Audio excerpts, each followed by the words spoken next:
Hi all! Everything in my video is pulled from the public domain, and I am using them under the Fair Use, Fair Dealings guidelines. Everything I say is my own opinion. You should look into this information for yourselves, but I'm pretty sure I'm right. Good morning, everybody. All right, today is going to be a much shorter video than usual.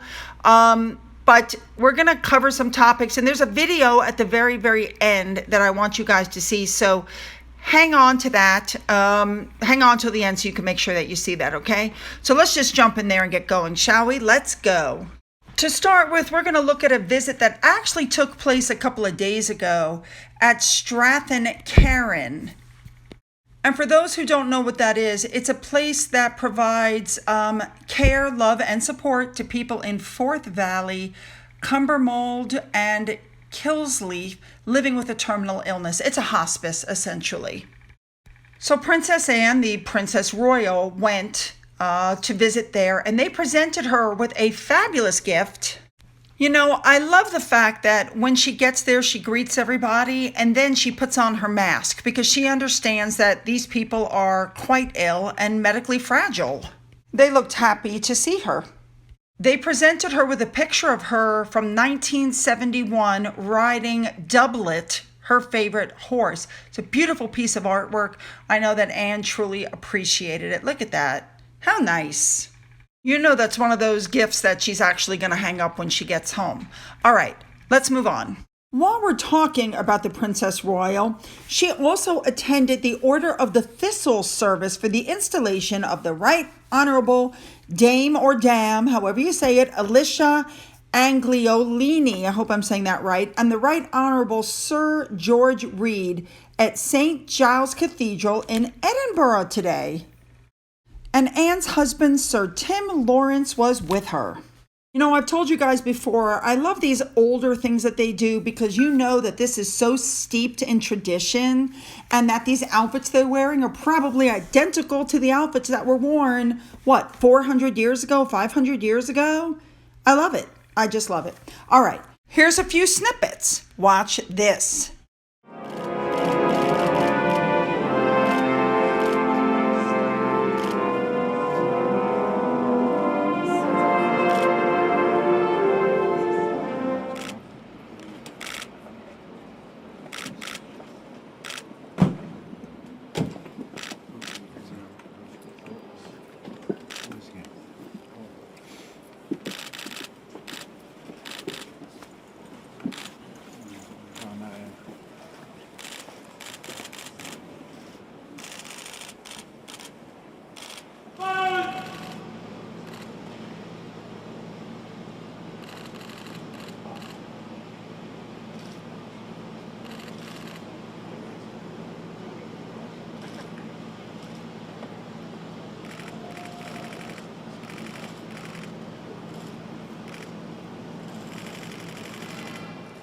So there were lots of crowds waiting for them to show up, and you should know that in Scotland, Charles is apparently known as the Duke of Rothesay. I hope I'm saying that right. Lots of crowds, and I think that's a testament to how many people still just absolutely love the royal family and want to catch a glimpse. I would be there if I could. All right, moving on. Next up, Charles was with his mother attending the Royal Company of Archers Redondo Parade in the gardens of the Palace of Holyrood House today. Here's a small snippet of the parade. Watch this.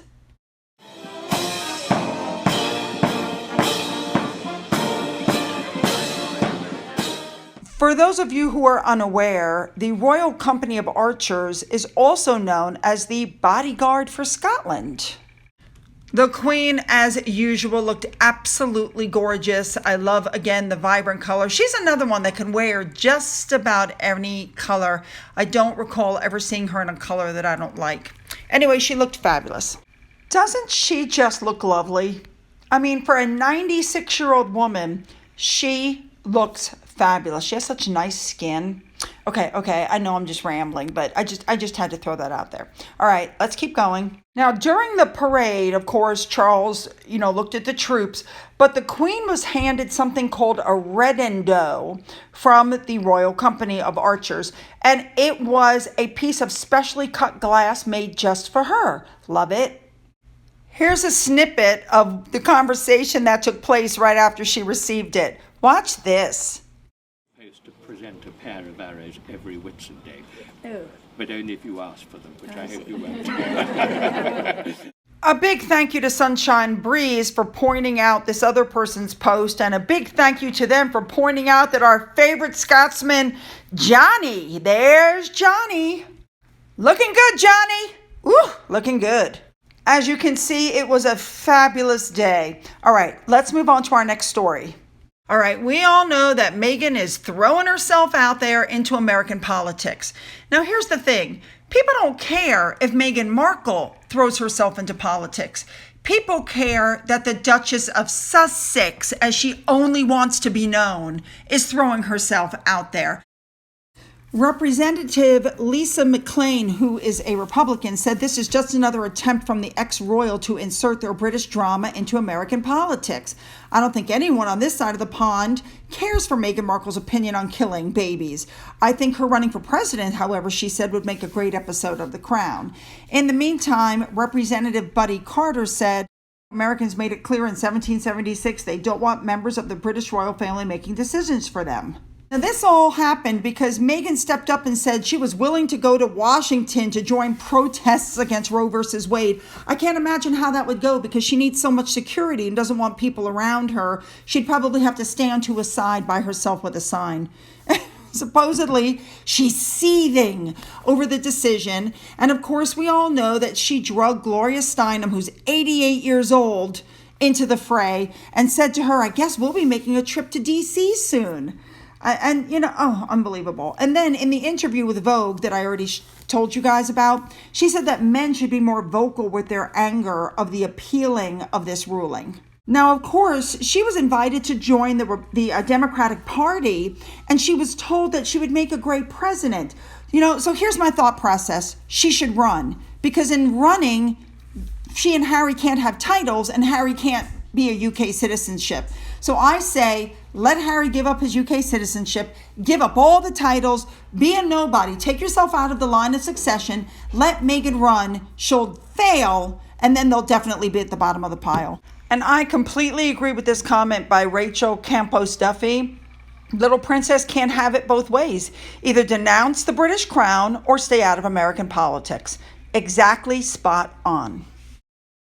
All right, next up, this story came out saying that the Netflix series that they're working on, not the Heart of Invictus one, the Fly on the Roll documentary where they've had the cameras following them around and they're trying to get you to see them as philanthropic and wonderful people, that it smells of desperation. It smacks of desperation. I completely agree. They're saying that this is a desperate move and it flies right in the face of their request for privacy, their fight for privacy. So how can somebody that really wants to be private open their doors up for this kind of docuseries, right? No, we want to go live a quiet life, a low profile life.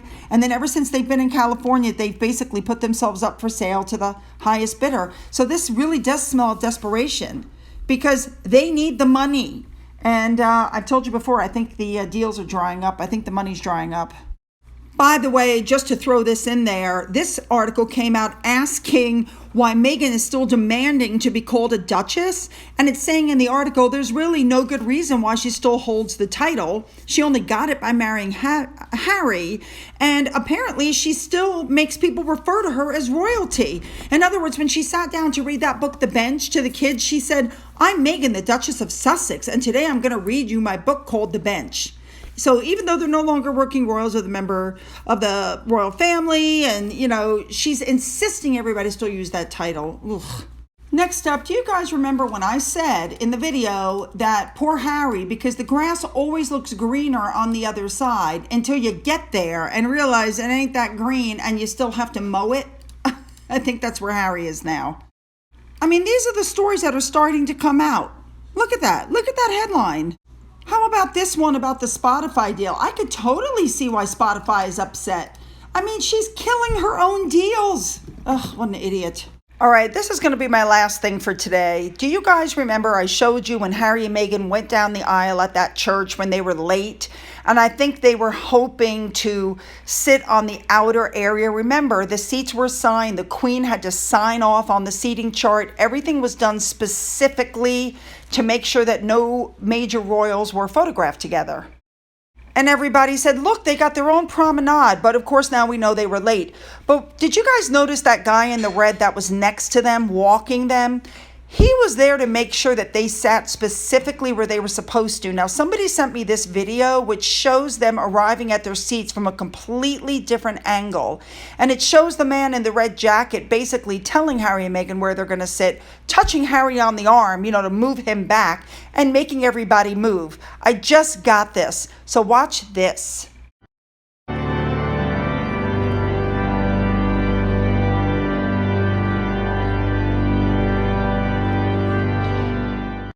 All right, so what did you guys think of that video? Interesting. I think they made double sure that they sat exactly where they were supposed to sit. Anyway, I know this is one of my shorter videos. Every now and then, I can't always put out a 25-minute long video. Sorry. But make sure to put those comments because I want them, okay? Don't forget to hit the subscribe button and the bell to be notified for future uploads, okay? And if you've already hit the button, double check and make sure you're still subscribed. Don't forget you can follow me on Twitter, Getter, Rumble. You can email me. Don't forget to keep that email address somewhere just in case, okay?